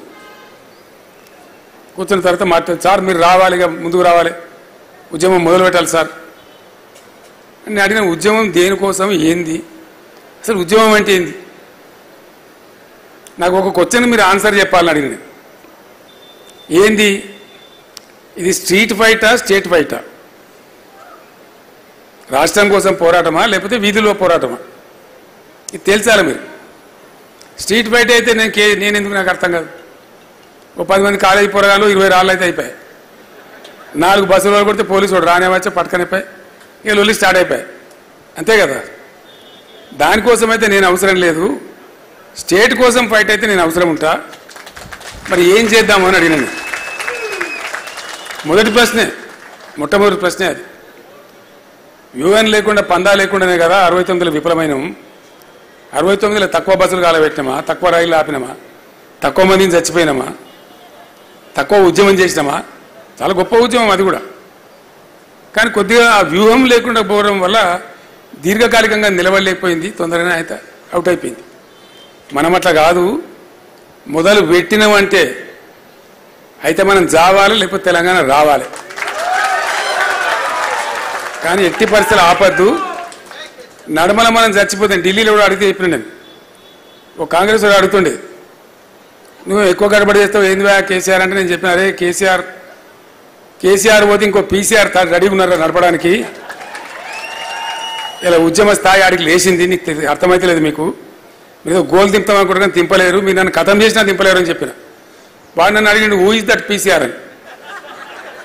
ఊరికి 5 మంది ఉన్నారా పోయి పీసీఆర్లు, ఎవరినైనా పట్టుకుంటావు అని అడిగాను నేను. హానెస్ట్లీ ఇదే మాట చెప్పాను నేను. ఊరికి 5గురు అయితే పక్కా ఉన్నారు పీసీఆర్లు, ఎవరిని పట్టుకుంటావు బిడ్డ, ఇలా తెలంగాణ ఉద్యమ స్థాయి అది కాదు అని చెప్పాను. అంటే ఎక్కడనో పాతాళ లోకంలో ఉన్న తెలంగాణ, అయ్యకు కానటువంటి అవ్వకు కానటువంటి ఆగమైపోయిన తెలంగాణ ఎక్కడి నుంచి స్టార్ట్ కావాలి? మనకు డబ్బులు లేవు, నిధులు లేవు, పత్రికలు లేవు, మీడియా లేదు, అగాధంలో జగన్నాథం కొట్లాడాలి. ఇక మళ్ళా మన తెలంగాణలో జర్ర గిట్లానగానే ఒబ్బుడు, జర్ర గిట్లానగానే సగ్గుడు. అప్పుడే వెంటనే ఇక తడపల కిందడే అయిపోయింది. ఆగమాగం దెబ్బతిన్న పానాలు కదా. కాబట్టి అప్పటి నుంచి నిజాం కాలం నుంచి జమీందారుల కాలం నుంచి కూడా అనేక బాధలు అనుభవించిన సమాజం కాబట్టి అపనమ్మకం ఎక్కువ, అవిశ్వాసం ఎక్కువ. ఉద్యమం స్టార్ట్ చేసే ముందు మీకు చాలామందికి తెలియదు, ఉద్యమం 2001లో స్టార్ట్ అయిందని మీరు అనుకుంటారు. యాక్చువల్లీ ఉద్యమం స్టార్ట్ అయింది 99లోనే. 99 చివరి నుంచి 2000 సంవత్సరం అంతా కూడా బ్రెయిన్ స్టార్మింగ్, విపరీతమైనటువంటి బ్రెయిన్ స్టార్మింగ్, వేల గంటలు. నిమ్మ నరసింహారెడ్డి గారు ఉండే నా సహచరుడు, మా సిద్దిపేట వాసే, రాత్రి 3 అవుతుండే మాట్లాడుకుంటూ కూర్చుంటే. ఆ విధంగా వేలాది గంటలు. ఏంది లైన్, ఏంది కథ, ఏంది ఎట్లా పోవాలి, ఏ స్టేజ్కి ఎక్కడ చేరుతాం, అట్లా చేరానంటే ఏం చేయాలి, మన ఎత్తుగడలు ఏముండాలి, ప్రభుత్వాలు ఏం చేస్తాయి అని చాలా మదనపడేది. మదనపడి పాటలు రాస్తున్నాం. పాటల క్యాసెట్ తయారైంది 2000 సంవత్సరంలోనే. జెండా తయారైంది కూడా 2000 సంవత్సరంలోనే. చాలామంది తెలియదు 2001లో అనుకుంటారు, కాదు, ఇయర్ 2000లోనే. బాలకృష్ణనే పాడిండు పాటలు, మొదటి పాటలు కొన్ని పట్టుకొచ్చి వాంతో పాడించాడు, తను పాడిండు. అద్భుతమైన పాటలు కదా. ఒక చరణమే మొత్తం చరిత్ర చెప్పేస్తుంది. గుంటూరు జిల్లాలో గుంటేడు జాగా అడిగినామా, విజయవాడ పట్టణంలో వీసమెత్తు కోరినామా, మా తెలంగాణ వాళ్ళమంతా మేలుకున్నాము, మా తెలంగాణ మేమే ఏలుకుంటాము. అప్పుడు ఇట్లుండేటి పాటలు. ఒక 2 చరణాలలో మొత్తం తెలంగాణకు సోయి వస్తుంది మనసు పెట్టి వింటే. అంటే అంత ఆలోచన చేసింది. ఒక పాట రాయాలన్నా, ఒక మాట మాట్లాడాలన్నా, ఒక సెంటెన్స్ మాట్లాడాలన్నా కూడా చాలా జాగ్రత్తగా డ్రాఫ్ట్ చేసి మాట్లాడేది. ఒక పాట రాస్తుంటే నేను చెప్పిన, సుద్దాల అశోక్ తేజ రాస్తా ఉన్నాడు, ఆయనకు రాయవస్తలేదు, మంచి రచయిత, ఈ 4 లైన్లు పడతలేవు సార్ అన్నాడు. ఏందా అంటే, మన పండుగలు మనదంతా చెప్పాలి సార్, కొద్దిగా మంచిగా చెప్పాలి, ఏం పండుగలు చెప్పాలనుకుంటు, నువ్వు ఇదంతా చెప్పాలనుకుంటున్నా అంటే నేను చెప్పిన, ఏం లేదు రాయి, నేను చెప్తా రాయని చెప్పి. పోషమ్మ బోనాల శివసత్తులాట, మనసంతమే కదా బతుకమ్మ పాట అని చెప్పింది. అటే రాసి పడేసి సూపర్ హిట్ అయింది అది. అట్లా ఇంకో పాట రాస్తున్నాం, ఇది తెలంగాణ అనే పాట. ఫస్ట్ సాంగ్ అది, అదే లేపింది తెలంగాణ అంతటి. రాసేటప్పుడు ఆనాడు ఉన్నటువంటి పరిస్థితి మీకు అర్థం కావాలని నేను చెప్తా ఉన్నా. అపనమ్మక స్థితి, ఏ కాయిక తెలంగాణ బై క్యా తెలంగాణ, ఎవరిని మాట్లాడి అదే మాటిగా దాన్ని రాయమని నేను చివరికి లైన్లు కంపల్సరీ రాయబాయ్ బాబా అని చెప్పి రాపించిన నేనే. సిపాయిల తిరుగుబాటు విఫలం అయ్యిందని అనుకుంటే దేశానికి వచ్చేదా స్వాతంత్రం, రాజీలేని పోరాటమే విజయం సాధిస్తుంది, ముమ్మాటికి తెలంగాణ రాష్ట్రం వచ్చి తీరుతుందని నేనే రాపించాను. ప్రజల్లో ఉన్నటువంటి అపనమ్మక స్థితిని పటాపంచలు చేసి ఉద్యమం కోసం వాళ్ళని సమాయత్తం చేయాలని చెప్పి అవన్నీ ప్రయాసాలు పడ్డాం. పిడికడంటే పిడికడే మంది, చాలామంది ఇప్పుడు ఉన్నోళ్ళు లేరు. కరీంనగర్లో సింహగర్జన సభ పెడితే అప్పుడు హరీష్ యువకుడు, అనుభవం కూడా లేదు. సింహగర్జన సభ పెడితే ఒక్కడే మనిషి పోయాడు, కూర్చోకిద్దరిని తీసుకొని పోయి దాన్ని సూపర్ డూపర్ హిట్ చేసుకున్నాం ఆ రోజు, ఆ ఎర్రటి ఎండల మే నెలలో. ఆ రోజులు జ్ఞాపకం వస్తే ఒకటొకటి ఇలా కళ్ళకు నీళ్ళు కూడా వస్తాయి. ఆ తదనంతర పరిణామాలలో ఎందరో మంది మిత్రులు, ఎందరో గొప్ప గొప్ప వాళ్ళు, విద్యాసాగర్ రావు గారు, కళ్యాణ్ యాదగిరి రెడ్డి గారు, ఇప్పుడు కూడా నా పక్కకు ఉన్నారా అనిపిస్తుంది. వాళ్ళు బాధ కలుగుతుంది, దుఃఖం వస్తుంది. వాళ్ళు పాపం తెలంగాణ వచ్చే కొద్ది రోజుల ముందే చనిపోయింది. అయ్యో ఈ 4 రోజులు ఉంటే బాగుండు కదా, చూసి చచ్చిపోదురు, తృప్తి పడతారని చెప్పి మేము కూడా ఏడ్చినాం మనసులో ఎన్నోసార్లు, అంత బాధలు పడ్డాం. అట్లాంటి ఉద్యమాన్ని చాలా చాలా చాలా కష్టాలు పడి, మీకు నేను చెప్పే అవసరం లేదు. కథలో మీరు కథానాయకులే చాలామంది, మీకు అన్నీ తెలుసు. ఎక్కడి నుంచి ఎక్కడి తీసుకొని పోయినామో మీకు తెలుసు. అసలు ఆ ఉద్యమ రూపాలు యాడ్ చేసుకుంటూనే ఒళ్ళు పులకరిస్తుంది. పిలిపిస్తే వచ్చుడే లక్షల మంది, వేల మంది జనం రోడ్ల మీదకి. వంట వార్పు అంటే పోయి వెట్టుడే రోడ్ల మీద. ఎక్కడికక్కడ అసలు మామూలు ఉద్యమం కాదు అది. ప్రజల్లో విశ్వాసం పాదుకొలిపి ప్రజలు నింబడేసుకొని చాలా బ్రహ్మాండమైనటువంటి ఒక ఉద్యమ రూపాన్ని ఒక పక్కన, దానికి రాజకీయ స్వరూపాన్ని మరో పక్కన. మొదలైన నా మున్న పదవులను ఇసిరి కొట్టి స్టార్ట్ చేసిన మూమెంట్. అంతకుముందు ఏంటంటే వీళ్ళు 2 బదనాములు పెట్టే తెలంగాణ మీద. తెలంగాణ దుకాణం స్టార్ట్ కాగానే వీళ్ళు రాజకీయ నిరుద్యోగుల పదవుల కోసం పెట్టిండ్రు అని ఒకటి, ఇక పైసలు వసూలు చేసే దుకాణమే అని 2. అంటే దీన్ని మలినపరచాలి. తెలంగాణ ఉద్యమం అంటేనే హీనం, బేకారు ముచ్చట అనేటట్టు ప్రచారం చేయాలన్నటువంటి కుట్రలు జరిగేటి. దాన్ని తిప్పికొట్టడానికే నా పదవులను రాజీనామా చేసిన, ప్లస్ ఒక స్టేట్మెంట్ ఇచ్చిన నేను ఆ రోజులలో. ఉద్యమం పేరిట ఎవరిని డబ్బులు అడగద్దు, ఎవరైనా అడిగితే దయచేసి నాకు ఫోన్ చేయండి అని చెప్పి నేను ఫోన్ నంబర్ కూడా ఇచ్చాను. అంటే ఉద్యమ పవిత్రతను పెంచడానికి, అపనమ్మక స్థితి నుంచి తెలంగాణ సమాజాన్ని బయటపడేయడానికి ఇవన్నీ కూడా ఎత్తుగడలు అవలంబించి తీసుకొని వచ్చినాం. రాజకీయ స్వరూపం ఇచ్చినాం కాబట్టి ఉద్యమానికి పర్మనెన్సీ వచ్చింది, శాశ్వతత్వం వచ్చింది. హింసకు తావులేదు, విధ్వంసానికి తావులేదు, ప్రభుత్వాలు మనల్ని ముట్టుకోలేవు, పట్టుకోలేవు. చాలా బ్రహ్మాండంగా కొండా లక్ష్మణ్ బాపూజీ గారు ఉండే, ఆయన పాపం ఆశ్రయం ఇచ్చాడు ఆఫీసు పెడతామంటే. కుట్రతోనే ఆయన బిల్డింగులో కొట్టిండ్రు, మన సామాన్లను తీసి రోడ్డు మీద పడేసారు. అంటే తెలంగాణలో జాగా దొరకని, ఆఫీస్ దొరకని అనేటువంటి పరిస్థితి. ఆఫీసు పెడదామంటే వాళ్ళకి బెదిరించుడు. మనోడు పోయి చూసి రావాలి, వెంటనే ఇంటెలిజెన్స్ పోలీసు టెలిఫోన్ రావాలి, నువ్వు సీఎం దృష్టిలో వస్తావు సుమా, అట్లా సుమా ఇట్లా సుమా అని బెదిరింపులు. వాటి నడుమ ఉద్యమానికి ఒక వ్యూహం పెట్టుకున్నాం కాబట్టి, తెలివిగా పోయినాం కాబట్టి, ప్రజాస్వామిక పందాలు పోయినాం కాబట్టి, అహింసతను పోయినాం కాబట్టి, కొండా లక్ష్మణ్ బాపూజీ ఇంట్లో నుంచి మన సామాన్లు రోడ్డు మీద గిరాటేస్తే ఇగో ఇంత ఎత్తైన తెలంగాణ భవనం కట్టుకున్నాం.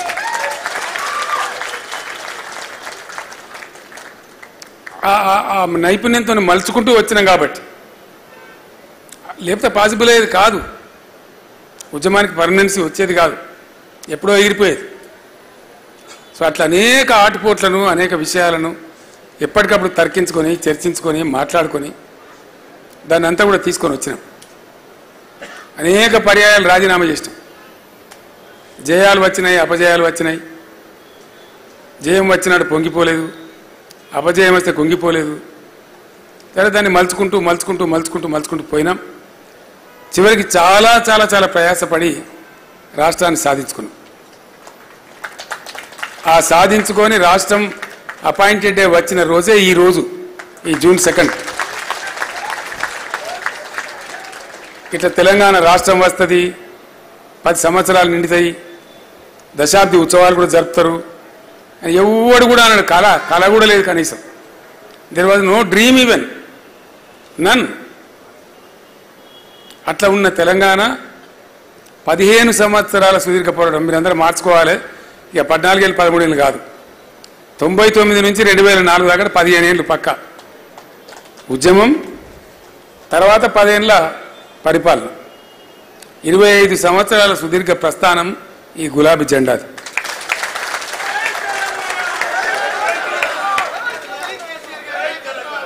అయితే వాడోడు వీడోడు పాపం అవగాహన ఉన్నోడు లేనోడు బీఆర్ఎస్ కథమే చేస్తాం భయ్, మోకాలంత ఎత్తులేనోడు కూడా మాట్లాడుతుంది.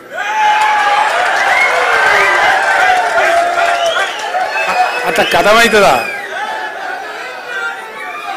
గంట అల్గా కథమవుతుంది. ఇంత వ్యవస్థీకృతమైన పోరాటం, ఇంత ఏర్లు, 25 సంవత్సరాల వృక్షం కదా బీఆర్ఎస్ అంటే. ఒక రోజు కాదు కదా, ఒక మహా వృక్షం అయిపోయాయి, ఒక సముద్రం అయిపోయాయి. అసెంబ్లీ ఎన్నికలు మనం ఓడిపోయినాం. సరే, కొంత నైరాశ్యం వస్తుంది కదా సహజంగానే. ఎక్కడ వాళ్ళు అక్కడ ఉన్నాం 4 రోజులు. మళ్ళీ నేను బస్ ఎక్కితే మళ్ళీ అదే గర్జన, అదే కథ. ఎక్కడక్కడ లేచి దద్దరిల్లే పరిస్థితి. అంటే విషయం ఏంటంటే, అంత రూట్స్ ఉన్నటువంటి, అన్న పునాదులు ఉన్నటువంటి ఇవి వచ్చేటివి టెంపరీ సెట్ బ్యాక్స్, చాలా చిన్న విషయం. ఇవి సహజంగా వస్తుంటాయి, చాలా జరుగుతాయి ఇట్లా హిస్టరీలో మనం చూస్తే. మనకన్నా ముందు కూడా 10 ఏళ్ళు కాంగ్రెస్ అపోజిషన్లో ఉండే కదా, మరి కథం అయిపోయినరా? కాలే కదా, మళ్ళీ ప్రభుత్వానికి వచ్చింది కదా. అట్లనే గ్యారంటీగా మళ్ళీ రేపు వచ్చేది బీఆర్ఎస్ 100%. మొన్న ఒకడు వచ్చింది నా దగ్గరికి 100%, దాని డౌట్ కూడా అవసరం లేదు. మొన్న ఒకడు నా దగ్గరికి వచ్చింది ఏదో సందర్భంలో మాట్లాడుకుంటూ అంటుండు, సార్ ఇప్పుడు ఎలక్షన్ గిట్ట జరిగితే మనకు 105 సీట్లు వస్తాయి సార్ అంట. ఇప్పుడు జరిగితే ఎందువల్ల వస్తున్నది ఆ మాట? దానికి కారణం ఏంది? నిష్కారణంగా ఏది రాదు. తప్పకుండా ప్రతి దాని వెనుక, ప్రతి ప్రొవొకేషన్ వెనుక, ప్రతి థాట్ వెనుక ఒక సందర్భం ఉంటుంది, విషయం ఉంటుంది. మనం ఏం చేసినాం? డంబాచారాలకో, పిఆర్ స్టంట్లకో, పిచ్చి పిచ్చి కథలకో కాకుండా తదేక దీక్షతోని వెనుకబడ్డ ఈ తెలంగాణ, ఆగమైన ఈ తెలంగాణ ఎట్లన్నా చేసి గడ్డకు పడాలి, ఒక ఆ పని చేసినాం మనం 10 ఏళ్ళు. నిరంతరం అదే పని.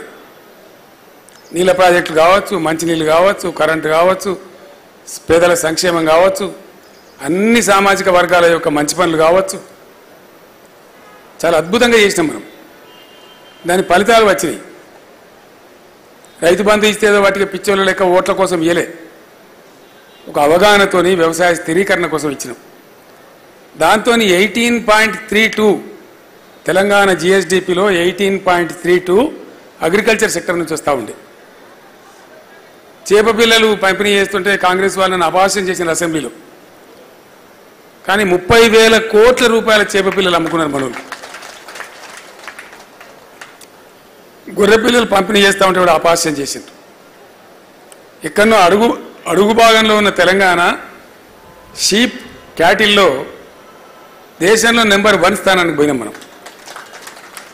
అట్లా ఎన్నిట్లా బాయి కాడికి పోదామంటే భయపడి పాము కడుతుందో తెలుగడుతుందని భయపడ్డ తెలంగాణ. ఎంతోమంది పాము కాడికి కూడా చచ్చిపోయిన తెలంగాణ. 2014 ముందు దర్జాగా కాలు మీద కాలేసుకొని నడింట్లో పండుకొని పొద్దుగాల ఛాయ్ తాగి నాష్టా చేసి పొలం బారిందా లేదని రైతు పోయి ధీమాగా చూసే తెలంగాణ తయారు చేసినాం మనం. ఎస్, డెఫినెట్గా గ్రామీణ ఆర్థిక వ్యవస్థను మొత్తం పరిపుష్టం చేసినాం. ఇవన్నీ అర్థం కాకుండా పెన్షన్ల పేరు కావచ్చు, రైతు బంధు పేరు కావచ్చు, మరొకటి కావచ్చు 1000 కోట్ల రూపాయలు గ్రామీణ ప్రాంతాలకు పంపు చేసినాం. ఎంత బాగా అయినుండే మన పల్లెలు, ఎంత అద్భుతంగా తయారైనుండే. హరితహారం చెట్లతోని, పల్లె ప్రకృతి వనాలతోని, క్రీడా ప్రాంగణాలతోని, పల్లె బాట పట్టణ బాట, పల్లె ప్రగతి పట్టణ ప్రగతి కార్యక్రమాలతోని ఎంత మంచి గ్రామాలు తయారైనుండే. ఇండియాలో ప్రతి గ్రామ పంచాయతీకి ట్రాక్టర్న రాష్ట్రంలో ఏదిరా అంటే ఒక తెలంగాణ. ఇండియాలో ప్రతి ఊర్లో పార్కున్న రాష్ట్రం ఏదిరా అంటే తెలంగాణ. జిఎస్డిపిలో నంబర్ 1 ఎవరు అంటే తెలంగాణ. పర్ క్యాపిటల్ నంబర్ 1 ఎవరు అంటే తెలంగాణ. పరిశుభ్రమైన నీళ్ళు ఇచ్చినోడు ఎవరు అంటే తెలంగాణ. నిరంతరంగా 24 గంటల కరెంట్ ఇచ్చినోడు ఎవరు అంటే తెలంగాణ. ఇట్లా ఎన్ని నంబర్ 1 ఉన్నాం మనం? అన్నీ ఉన్నాం. అయినా అప్పుడప్పుడు కొంత విషగాలి వస్తుంది. కొన్ని విష ప్రచారాలకు, అత్యాశలకు, అడ్డగోలు హామీలకు ప్రజలు అప్పుడప్పుడు భ్రమిస్తారు. ఆ భ్రమలోనే అనుకోకుండా కొంత శాతం అటు జాపిన చెయ్యి 1.8%తోని మనకి ఎన్నికల్లో డిఫీట్ వచ్చింది. అది ఒక మాట నేను మీ అందరితో మనవి చేస్తా ఉన్నా. చాలా దృఢ సంకల్పం మనకు ఉండాలి. గులాబీ జెండా పుట్టిందే తెలంగాణ సమాజ రక్షణ కోసం. ఖచ్చితంగా గులాబీ జెండా పనిచేసిందే రాష్ట్రం తెచ్చే విషయంలో కానీ, ప్రభుత్వం నడిపే విషయంలో కానీ అదే పని చేసినాం. మనం ఇంకో పని చేయలే, డెడికేటెడ్గా చేసినాం. ఇప్పుడు కూడా మన కర్తవ్యం అదే ఉండాలని చెప్పి నేను మీతో కోరుతా ఉన్నా. ఈ దశాబ్ది ఉత్సవాలను పురస్కరించుకొని రేపు కూడా మనం పనిచేయవలసింది ఏంది?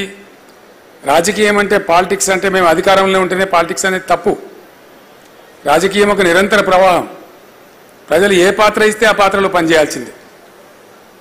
ఒకసారి పవర్లో ఉండొచ్చు, ఒకసారి అపోజిషన్లో ఉండవచ్చు, కానీ పని చేస్తూ ఉండాలి. అప్పుడే ఆ సంస్థకు విలువ ఉంటుంది, ప్రజాక్షేత్రంలో గరిమ ఉంటుంది. కాబట్టి ఎట్లా ఉన్నా ప్రజల కోసం పనిచేయడమే మన కర్తవ్యం. 100కు 100% ఈరోజున్న ప్రభుత్వం వేసే తిర్రిమొర్రి వేషాలు, వాళ్ళు పాల్పడుతున్న చర్యలు నాకే చాలా ఆశ్చర్యంగా ఉంది. మొత్తమే కరెంటు లేని తెలంగాణ నేను ముఖ్యమంత్రి అయినప్పుడు ఉండే ఘోరమైన కరెంటు బాధ. దాన్ని బాగా చేసినాం, 9 ఏళ్ళు నడిపినాం. అసలు అద్భుతం కదా, కరెంటు పోవడం అనేది లేకుండా మనం కూడా మర్చిపోయాం.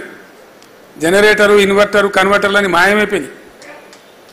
అటువంటి తెలంగాణ మళ్ళీ వాళ్ళకి అదనంగా ఎన్టీపీసీ నుంచి 1600 మెగావాట్ల విద్యుత్ కూడా వచ్చింది. అయినా మళ్ళీ వాళ్ళ అశక్తత ఏందో అసమర్థత ఏందో నాకు అర్థమైతే లేదు. నిన్న కూడా ఎక్కడో పట్టణంలో హైదరాబాద్లో అర్ధరాత్రి పోయి రోడ్డు మీద జనం పోయి గడబడి చేశారు.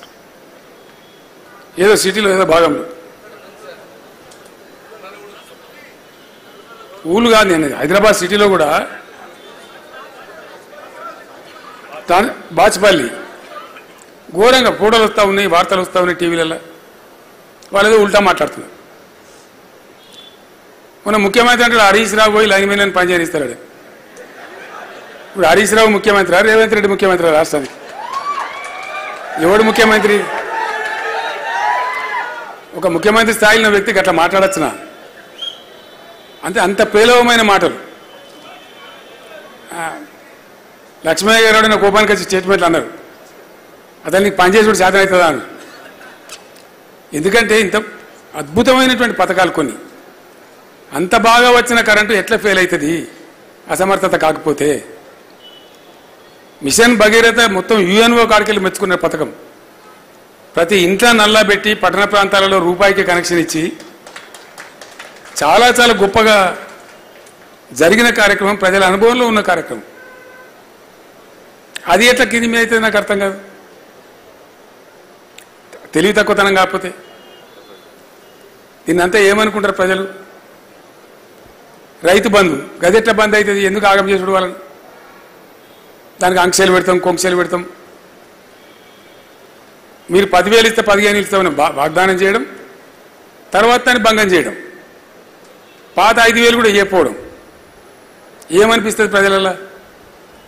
కాబట్టి ఇప్పుడున్న ప్రభుత్వానికి రోజులు దగ్గర పడ్డాయి. గ్యారంటీ మాట. ఎందుకంటే మెట్లు ఉంటాయండి, నువ్వు ఎక్కడ స్టార్ట్ చేస్తున్నావో పైకి పోతావు, దిగుడు స్టార్ట్ చేస్తే అడగతావు. గ్యారంటీ మాట, అది న్యాచురల్. దానిలో ఏం బ్రహ్మ పదార్థం లేదు. దాని పెద్ద సిద్ధాంతం ఉన్నది దాన్ని అర్థం చేసుకోవడానికి. వాళ్ళు స్టెప్ డౌన్ అవుతున్నారు, వాళ్ళు కిందికి అవుతున్నారు.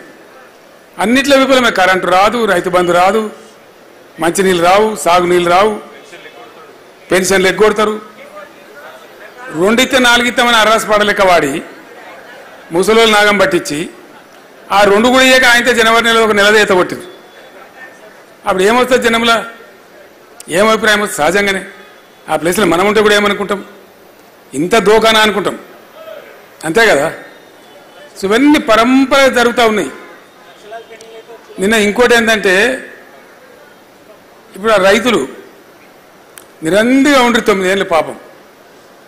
అంతకుముందేమో పోలీస్ టౌన్లలో పెట్టి ఎరువు బస్తాలు అమ్మిండ్రు, లాఠీ చార్జీలు చేసిండ్రు.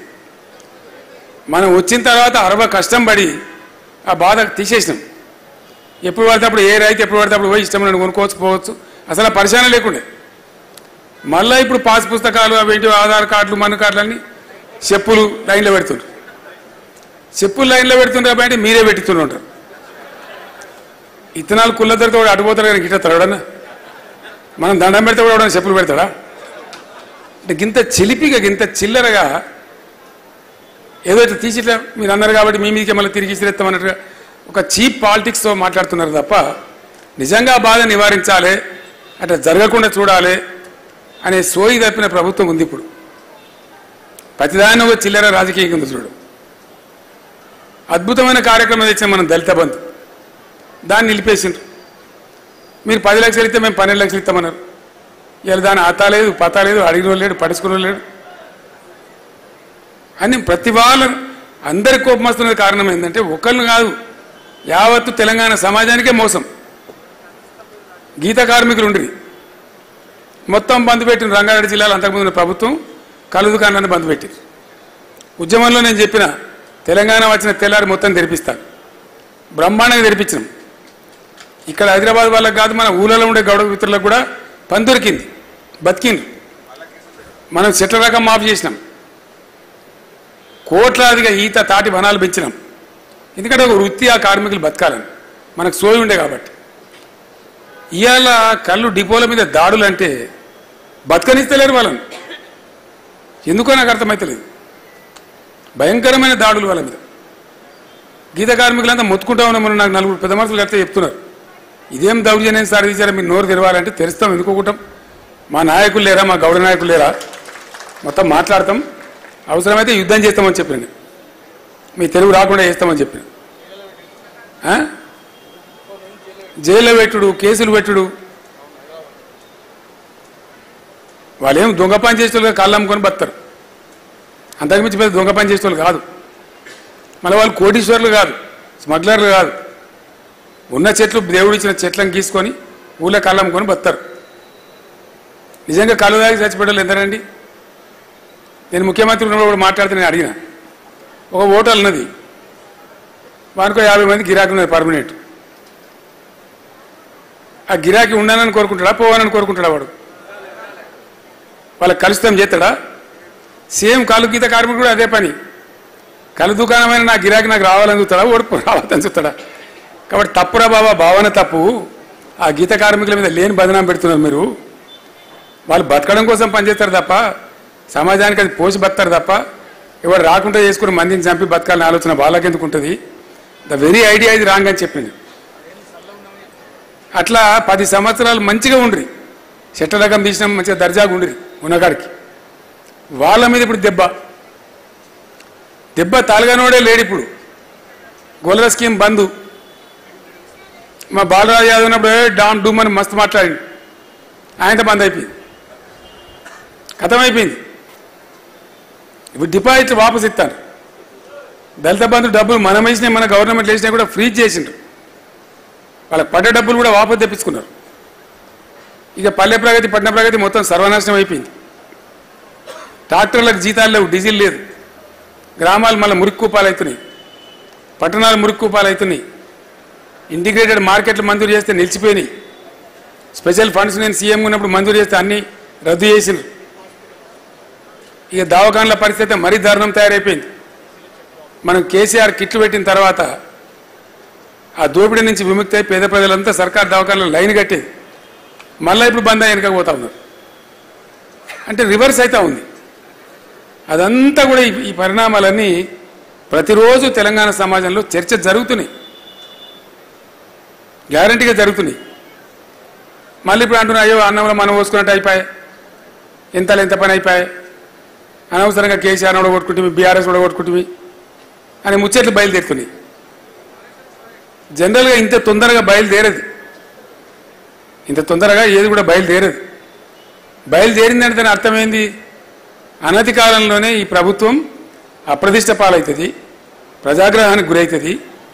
రిప్లేస్మెంట్ ఇవ్వాలంటే మళ్ళీ మనమే కనపడేది, మనమే, ఇంకోళ్ళతో కాదా పని.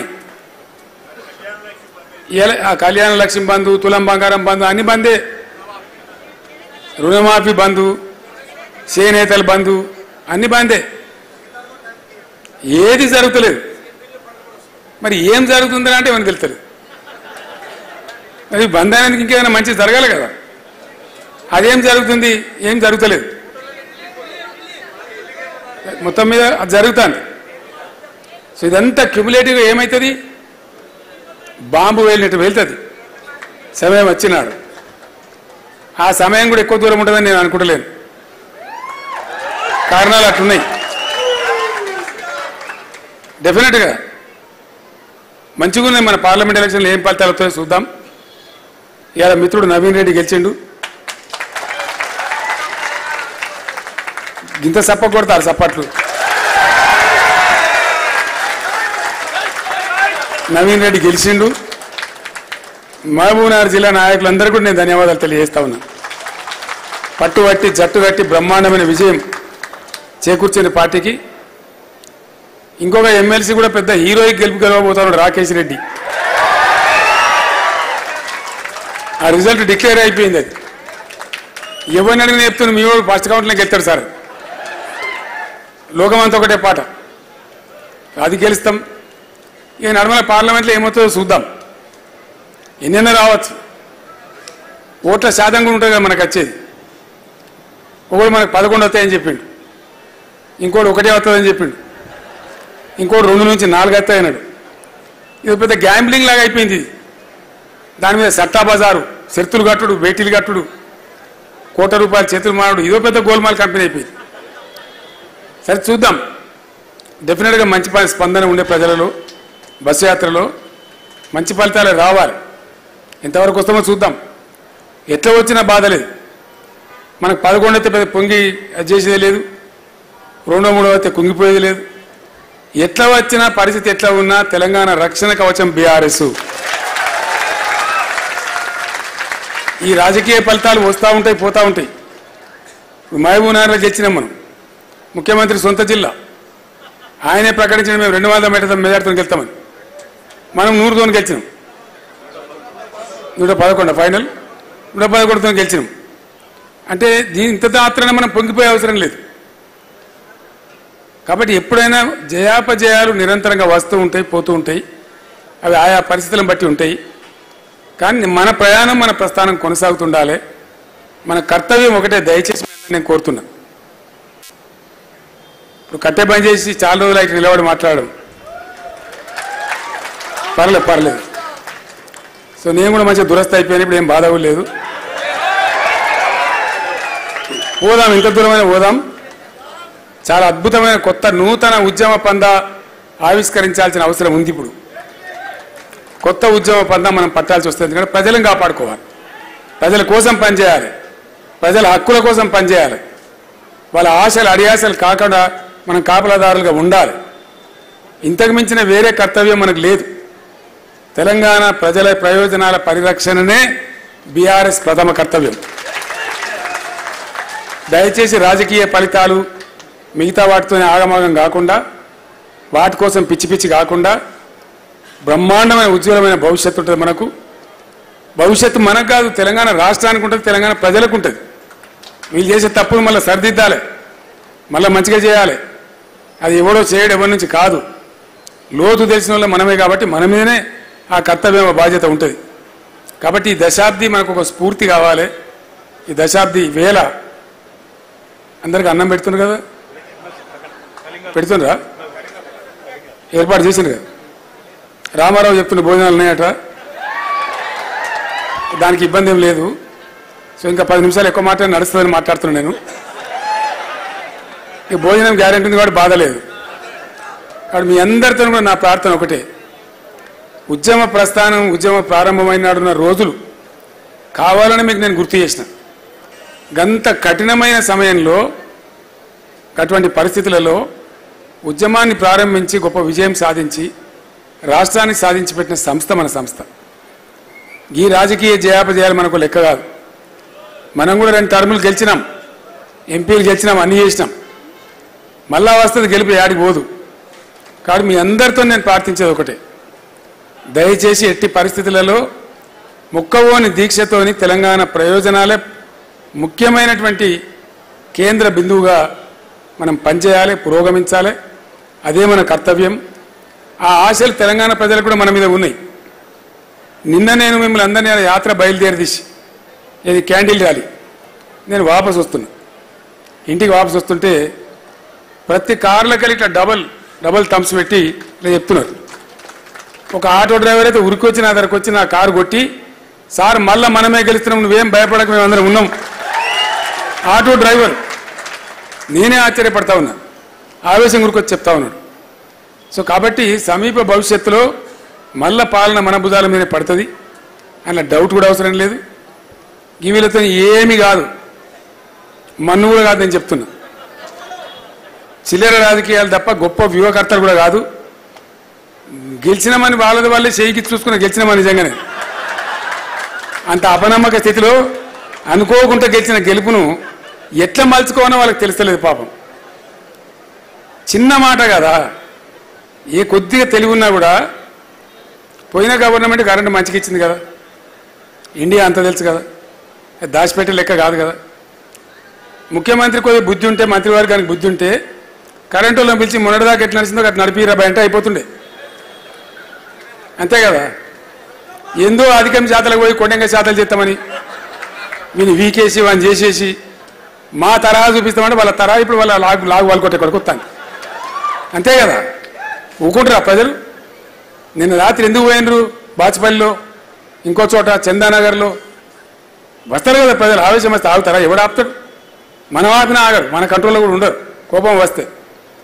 కాబట్టి ఆ పిచ్చి పనులు, ప్రజా వ్యతిరేక చర్యలు వాళ్ళు ఎంత చేస్తే అంత వెకిలితనం మకిలితనం వాళ్ళకే అంటుకుంటుంది.